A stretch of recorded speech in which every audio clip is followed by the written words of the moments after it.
Right, well, let's get into the dailies that we have for you today. And The Ghanaian Times. yes, go ahead. All right, so on the front page of the Ghanaian Times, we have 2 ex-soldiers, 9 others jailed 252 years over robbery of gold company. Let's just say that their life should end there. Goodness gracious. You know? And Green Ghana project, a major success, and that's by the Lands Minister, Mr. Samuel Bujinapor. President Akufo-Addo calls for deeper Africa-South Korea ties. And EC allows party agents to observe vote transfer. Yeah, and that's what we have on the front page of them. Wait, hold on a second. You said 2 soldiers. Yeah. Jailed how many 2 years? ex-soldiers. 2 ex-soldiers. 9 others jailed 252 years Yeah. over robbery at gold company. Okay. So they stole gold. Yes, I guess. I think there's also... They stole gold and then they're going together. So that's, what, 11 people going together for 252 years. Okay. All right. The people who steal the millions of dollars, no, how long are they going away for? Anyway, I'm just side comment. There's even a fetish priest among them. Wow. So it's a squad. It's a group. They can all be together. I'm just wondering that those who steal more than this, where are they going? Daily Guide has these headlines. Basic schools. Is real. Basic schools transform. Edichum is speaking here. Votes transfer. EC lifts ban on party agents. Okay, I'll flee their traps. AG is speaking. Kufuor is Kempon Academy patron.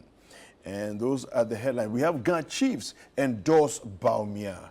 Those are the headlines on the front page of the Daily Guide. All right, on the front page of the New Finder, on urban policies, Minister appeals to stakeholders for desired impact. Out of 41 million trees planted, 30 million thriving, Jinapo, and that is very interesting. How did they know 30 million are thriving?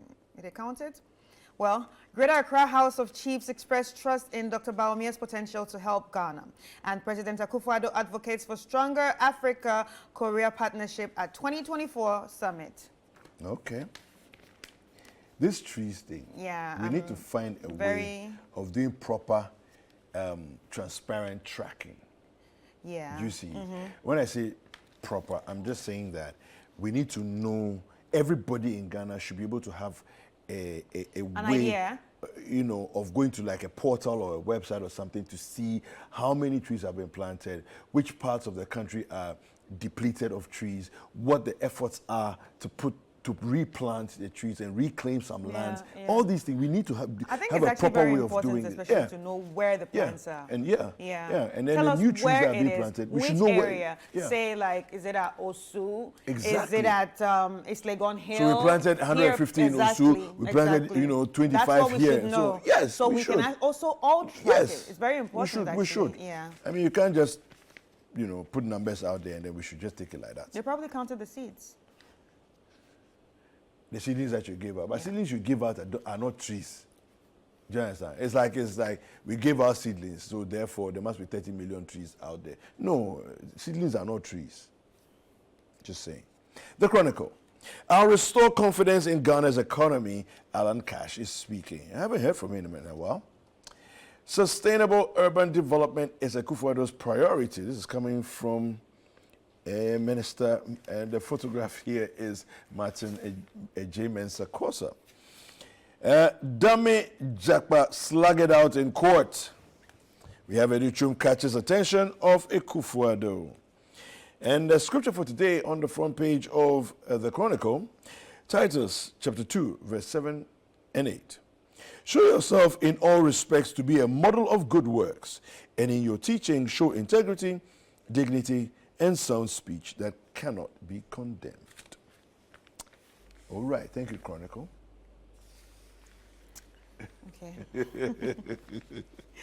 All right, so on the front page of the Herald, Akufo-Addo's government caught with Mahama's 5G promise in 2020 NDC manifesto. Minority appears confused. Ghana plants another 10 million trees on Friday. EC sacks lawyer of lawyer in Peter Amewu's disputed 2020 victory. And witness coaching, Attorney General seeks refuge in God.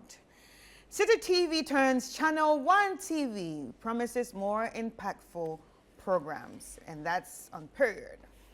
State interest pops up in Adamu's mining saga. All right. The Republic Press has these headlines. AG breaks silence, speaks out on Jakpa tape.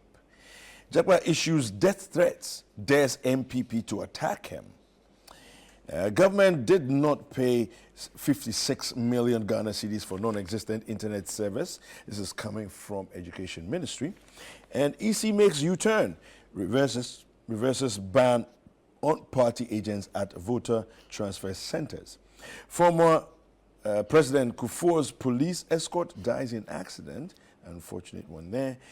We have something from the Central Region. Chief calls on government to renovate 40-year-old school building. All right, so the front page of the Informer. 2 retired soldiers, 3 fetish priests. Oh, there are 3. 6 others jailed 252 years. House of Chiefs commend Baumia for his humility and respect. Rawlings Foundation urges discipline in society as it marks June 4th. On law, preventing party agents from monitoring vote transfers, Kodio backs EC. On misinformation, negative rhetoric, and downright lies, Dan Botre calls for clergy's intervention. And that's what we have on the front page of the Informer. All right, the new publisher. Official Green Ghana Day is Friday, June 7th. We also have Jackpot leaked tape saga. Be strong, firm, and fair. Big Joe Gatti fires up dummy.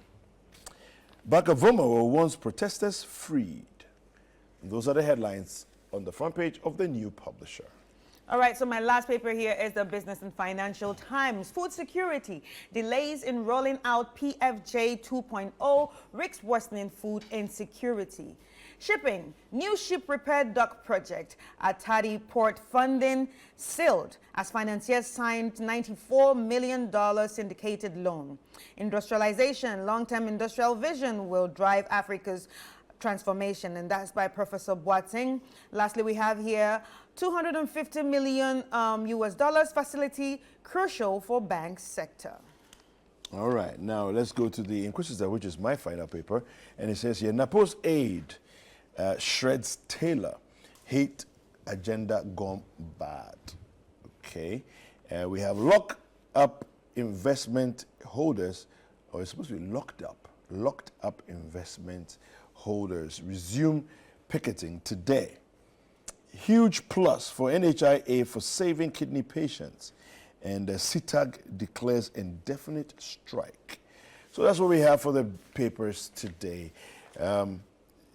Let's go to do a couple of online stories. Yeah, a couple of online stories. You can actually join us on citynewsroom.com. Ambulance case, Richard Jakpa justifies recording conversation with AG. And we have top trending stories. FDA warns public against misuse of naphthalene products. And that's like Camphor. Leaked tape, I have not committed any crime, Ofosu Ampofo says. Nungwa, repair works commence on dilapidated Olympia Road. And Green Ghana, 41 million trees planted since 2021. 30 million thriving, and that's by Abu Jinapur. How many planted? 41 million. 41 million, and there are 30 of them are 30 million are thriving. Okay. No, I would love to see the metrics of how exactly it is that we're making this happen. But sports is next, and coming up on sports, we have news from the CAA region. 2 championships, all right? Now, on the first day of the 2024 Confederation of Africa Athletics Region 2 Championship, Team Ghana concluded impressively by securing 5 gold medals and 1 bronze across various events. Now, Ghana's Edwin Kwabla Gadai secured the gold medal in the men's 100-meter final, finishing ahead of his nearest competitor with a time of 10.07. Now, the women's 4x100 relay team consisting of Deborah Champon, Janet Mensah, Mary Boache, and Ho Halitier followed suit by thrilling the crowd at the UG Stadium with an outstanding run, securing another gold medal in the finals. In the men's 10,000 meters, one of Ghana's top distance runners, Ishmael Arthur, delivered a remarkable performance to claim first place. In the women's high jump event, Esther Obiniwa clinched gold, clearing a height of 1.79 meters. Now, Faustino Wusu won the women's discus event, bringing Ghana's gold medal tally to 5 on the first day. Now, the second day of the CAA Region 2 Athletics Championship will continue at the University of Ghana Sports Stadium from 9 a.m. through till 3 p.m. today. All right, 2026 FIFA World Cup qualifiers. Ghana's Black Stars have reached Bamako for the match day 3 qualifier against Mali's Eagles in 2026 FIFA World Cup. Otto Addo's team left Accra at 5 p.m. yesterday and arrived in Bamako at approximately 17:00 GMT, that's 7 o'clock p.m. And following 5 days of preparation in Accra for the pivotal Group 1 match. The Black Stars are aiming to recover from their inconsistent start to the qualifiers, marked by a 1-0 victory over Madagascar and 1-0 defeat to Comoros last November. Ghana will face the Eagles of Mali on Thursday, June 6th, before playing against the Central African Republic at the Baba Yara Sports Stadium on Monday, 10th June 2024. All right. Well, all right. So let's, the stories that we had on citynewsroom.com. Right.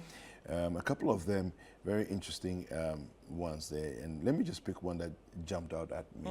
Okay, this whole issue of the locked up, investment holders forum. We are